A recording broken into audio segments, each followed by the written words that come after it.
At the heart of religion, at the heart of spirituality is prayer, is connection with our Lord. This is the dua section.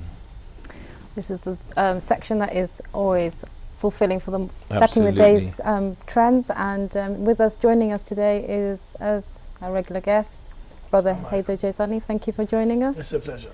Hoping that you help us and our viewers to set a spiritual trajectory for the day. Inshallah. Whatever we can, offer to anyone is nothing as Allah subhanahu wa ta'ala, but something you can give to someone to benefit themselves and maybe benefit yourself through that, then that's what we live for. Right? We're servants of Allah subhanahu wa ta'ala, inshallah. So what's the dua today? Today's dua is a remedy that I needed all morning. It's seeking protection from fever, headaches, any kind of illnesses that may destroy you the rest of your day. Oh dear. Inshallah you benefit and you recover. Yeah, alhamdulillah. I mean, this is beautiful. It has two kind of ends to it. Oh Allah, I seek refuge from you from the harm of a gush and blood vessel, or the harm of a headache or anything like that. Oh Allah, I seek your refuge from the evil of the hellfire. So it's literally two completely different ends to it. Worldly and spiritual. Exactly. But the beauty of this is it actually works. I mean, you wake up in the morning and when you wake up, it's probably the worst part. If you're ill, the morning is probably the worst part for you, because you wake up and you're coughing and you just feel so miserable and you're tired and you literally just want to get back into bed and stuff like that. So this is probably the most difficult dua to actually say, because you're not going to remember this. You're just going to remember putting a kettle on, making something hot to drink, and trying to make yourself better because you need to get to work. Okay, so but once you recite any sort of dua, but this especially, it gives you strength, because it says, "Oh Allah, arhamni." I seek refuge from any harm of gush and blood vessels, or any harm of any illnesses. So you've already put in yourself, I've already done a dua so I don't get ill. Alhamdulillah, inshallah, I can feel better. And then I seek refuge from the evils of hellfire, which has nothing to do with your illness, but yet again, it's a protection for something that you really fear and really don't want to get into. Same as an illness. An illness is a fear to mankind, to human being. This is saying it's from the evil of the fire of hell. I'm not sure what the Arabic, the exact translation is. In Arabic it says وَمِن شَرِّ حَرِّ النَّارِ. Nar. So it says from the evil of the heat of the fire. It really has a very similar translation to what it is written here as well. The evil of the hellfire, rather than saying evil of the heat of the hellfire, they just said evil of the hellfire, because the hellfire is not only a fire that burns you, but it's a place where you'll be spending a lot of time if you're not careful in this dunya. And this is the type of fire that won't kill you; it will just burn you eternally, and it will burn you and burn you and burn you and burn you. So Allah protect us against this.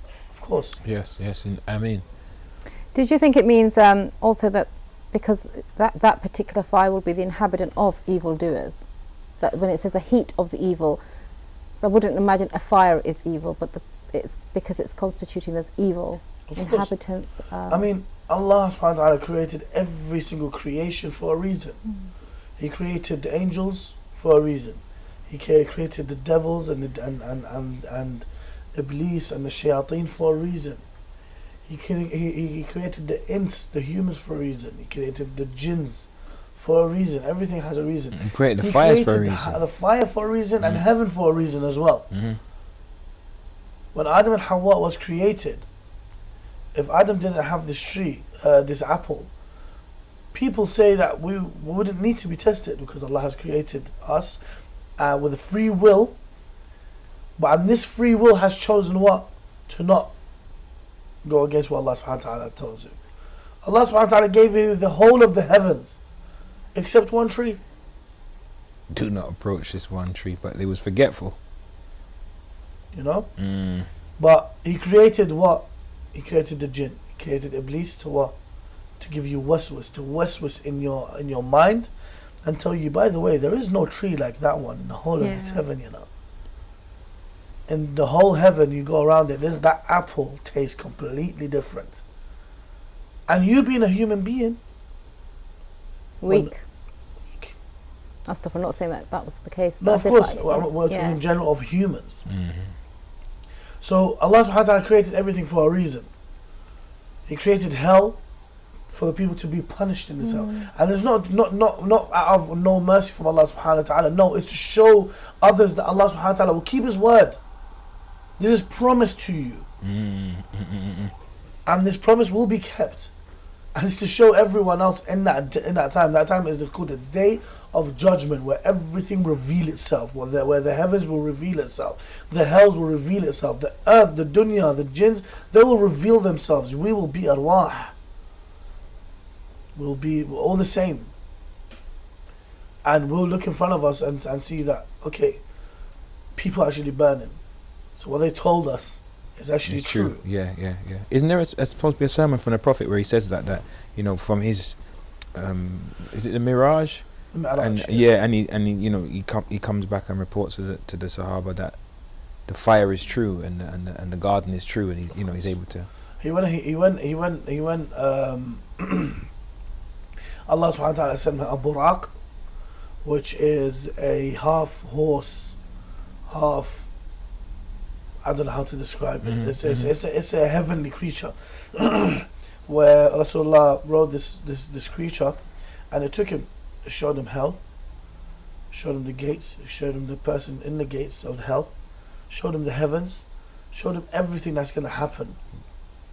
Certain realities. Showed him every single adhab. So there's punishment for the person who drank alcohol. There's a person who disobeyed his parents. There's a special adhab for that.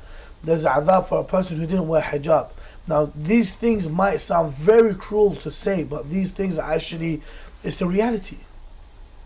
Now we are living. The time is being modernized on a daily basis. Everything around us is adapting every single day, but our roots, our religion stays black and white, and this is exactly what it is. Now to conduct it, yes, you conduct it in a different way, in a modern way, to other people, towards other people, like a relevant way to the challenges. Rasulullah says, "Rabbi ajyalakum fi zamanahum." Bring your children up in the same generation as you are in. Don't bring up your children in a style where, 60, 70 years ago, where it doesn't exist now. Different challenges. There's different things. Everything's modernizing. Yeah. So when you bring up your children with technology around, okay, they're going to be familiar with the technology. But as long as you tell them what's right and wrong through this, they'll understand it. But if you bring them up 70 years ago, they don't even know how to turn on the TV. You understand? Yeah. So everything Allah has done for us, He's done it for a reason. In this state, I gather that the prayer, when we say it's a protection from fever and other ailments, we're looking at sort of like when you're in that state that you said you're groggy, that whole awful morning feeling, and then you're at your weakest, aren't you? You're dependent. If you've had a rough night. Yeah, and you realise, without health, what do we have? So, would you like to recite the Arabic? Yes, of course. اللهم صل على محمد وآل محمد بسم الله الرحمن الرحيم اللهم إني أعوذ بك من شر عرق النعار ومن شر حر النار برحمتك يا أرحم الراحمين. وصلى الله على نبينا محمد وآله الطيبين الطاهرين. You know, one of the things I was thinking about when it mentions hell, the fire of hell, is, you know, the Quranic ayat when it says that the Prophet Ibrahim was catapulted into the fire, but he didn't burn him, because it's like by Allah's permission. So even sometimes people are so they're worldly, they think only on a material level, so they say, how will you be in that? But if you go to hell, you'll be burned and that will be finished. Or if the jinn are made from fire, they'll be burned. How can hell burn them, for example? But these things are by they're like Allah's miracles and by his permission. So even if there's harm, so some fire we've been given fire as a gift to cook our food, to make iron, to do different things, to make inventions. But also there's fire that is harmful, for the punishment. For the punishment. There's another narration, I think, if I'm not mistaken, is Imam al-Rida. I don't have it on the top of my head. But he was sitting with a load of companions, and this companion said, "Oh Imam, we are with you till death." And he was sitting for amongst a few people. "We are with you till death. We will do anything you want." And then, to prove a point, there's two type of people. He said, "Okay, sit in this fire." The person said, "Are you being serious? How can I sit in this fire?" And when he's giving he's comparing the two type of mu'alin. So Imam, I can't sit. Oh, when he said go in the oven, the one when he said to the person something like this, yeah. And he goes, "Oh, I can't." He's fearful. He was frightened. Yeah. He's scared. And then he asked his other companion, sit in the fire. He got up and sat inside. Amantu billah. What does it mean, amantu billah? Amantu billah wa rasulih wa ammatil athar. I have given my full, submission. I've accepted my acceptance to Allah subhanahu wa ta'ala and whoever He sent. You don't question twice. This is why when Imam Mahdi Hajjalallah ta'ala Farajul Sharif comes, there's people going to question him. And there's people who are going to know straight away. There's the two type of people that we have. This is du'a's only work through very similarity to this hadith that I just said. It's either you believe or you don't. I think most of the du'as that we're doing, we recite on a daily basis, weekly, monthly, whenever. It's to encourage that light in our heart, isn't it? So when you say when the zuhur comes and we don't recognize that light of our Imam, we could be one of those that question his existence, because it's not about just reciting to regurgitate words, but it's to actually enlighten ourselves, and to enlighten ourselves we'll recognize truth. And it's quite scary how easy it is to go from one side to another if we do not take the effort or make the effort to actually understand what we're reciting, what we're doing, contemplate, and make that self-improvement. But I think a lot of people often say, when you're not feeling well, what can you pray? What can you do? And we're so blessed with these kind of hadith and du'as from Ahl Bayt that encourage these things. We often pop pills as soon as a headache comes on, and yet we have so many gems. And we're not saying don't take the medicine. Oh, yeah. But we're saying pray as well. I'm pulling out every single medicine there is. We're saying take the medicine and pray the dua that the medicine works. Unfortunately, that's what it is. When you get ill, you'll pull out every single medication before you say, "Allah, give me shifa." After taking all this medication, then you're like, "Ya Allah, help me." But that's how we are. That's how we're human beings. At the end of the day, I myself do the same thing. I take every single medicine. Then at the end, when I'm saying it, I'm like, "Oh Ya Allah, please help me today." It should be as soon as you wake up, you feel a bit, Allah, ana abduka az-zaghir, help me. I'm your small servant. Help me today, please. And then go look for, Then go to the medicine chest after. Exactly. Go to it after.